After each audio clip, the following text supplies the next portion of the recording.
Buenas noches, tutor y compañeros. Mi nombre es Darwin Calderón Liscano y les contaré un poco sobre el lenguaje audiovisual.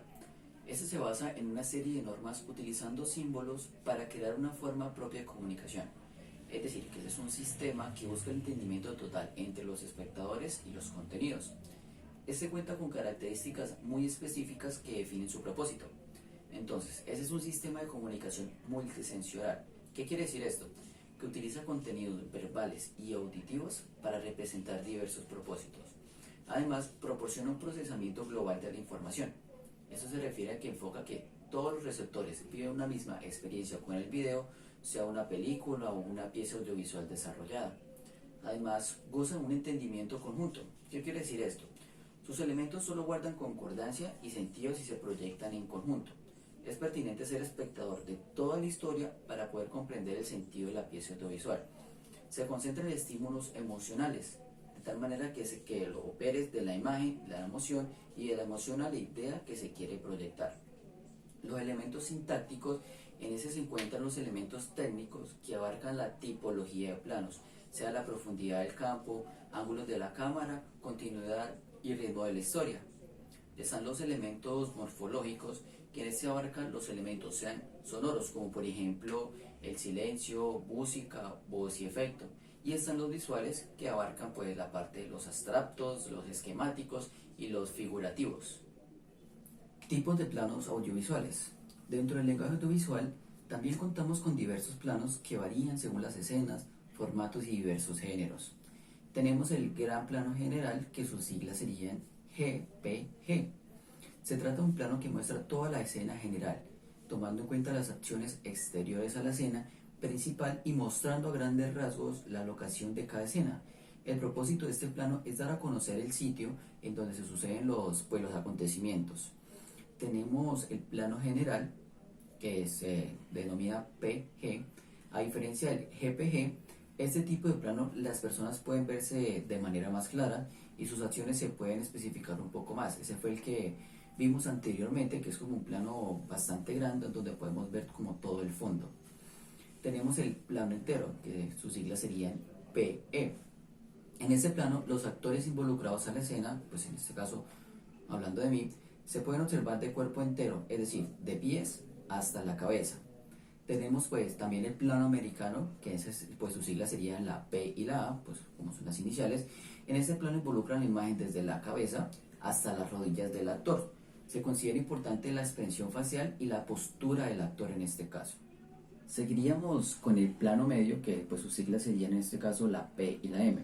Este tipo de plano permite ver a los actores desde la cabeza hasta la cintura, omitiendo claramente pues el resto del cuerpo para poder darle más protagonismo a las acciones y texto del actor.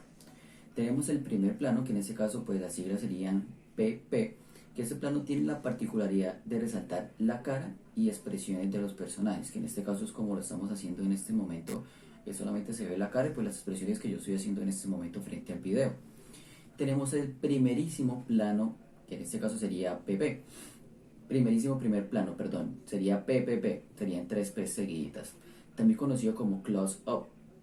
Se trata de un encuadre en el que se puede apreciar pues solamente el rostro de un personaje. Este es ideal para enfatizar las emociones. Ya es cuando buscamos algo supremamente muy cerca a los actores, entonces simplemente se enfoca acá todo el rostro pues, del actor. Y tenemos el plano detalle, que en este caso sus siglas serían la P y la D. Como su nombre lo indica, es un tipo de plano enfocado en representar un hecho o una característica muy concreta. Consiste en un acercamiento con el fin de convertir un objeto o acción en el centro de atención de la escena. Esos serían pues los planos que tenemos en el momento para poder enfatizar, para poder hacer cualquier tipo de video. Bueno, ya culminados los planos como lo vimos anteriormente, vamos a continuar con los ángulos del lenguaje audiovisual. En este caso, cuando la cámara se coloca sobre o bajo el nivel de los ojos en relación al sujeto, la perspectiva puede afectar la forma en que el espectador percibe pues el sujeto. Los puntos de vista varían según el ángulo que adopte la cámara. En este caso tenemos un primer ángulo, que sería el ángulo normal. Este tipo de plano es el más usado en el cine, ya que pues es el más habitual. En este ángulo se sitúa la cámara a la altura de los ojos de la persona o el objeto, lo que significa que se toma una posición neutral frente a ella. Tenemos también el ángulo contrapicado. Esta es una angulación oblicua inferior de la cámara. la cual se coloca mirando hacia arriba, en este caso pues sería de la parte de abajo hacia arriba, que lo vamos a ver en el siguiente video. Y en ese lenguaje audiovisual, ese sirve para transmitir una situación de control, de poder, de grandeza y pues claramente de seguridad. Y también tenemos un ángulo cenital. Este es filmado desde arriba, justo por encima de los sujetos, o en este caso también puede ser de los objetos.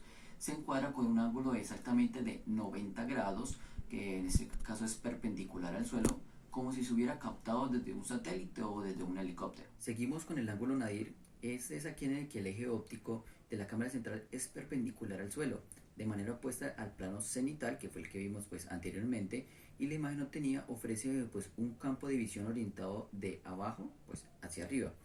Este término se emplea en la realización de, por ejemplo, de televisión, dirección cinematográfica, videojuegos y además también pues en la fotografía.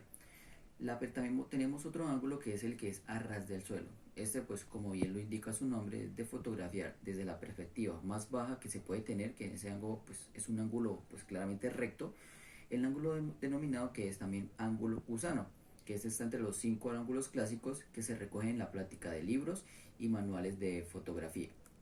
Ya para finalizar, estos serían pues los tipos de ángulos, los tipos de planos que se utilizan en la parte cinematográfica, en la parte de televisión, en todo lo que tenga que ver con contenido audiovisual. Todos esos son los ángulos que se utilizan para captar la atención. Claramente también depende, por ejemplo, de los tipos de noticieros, tipos de películas, sea de ficción, de acción, de drama. Cada uno tiene sus tipos de ángulos y tipos de planos distintos que son los que hacen captar la atención de los espectadores para poder pues llegar a un buen fin.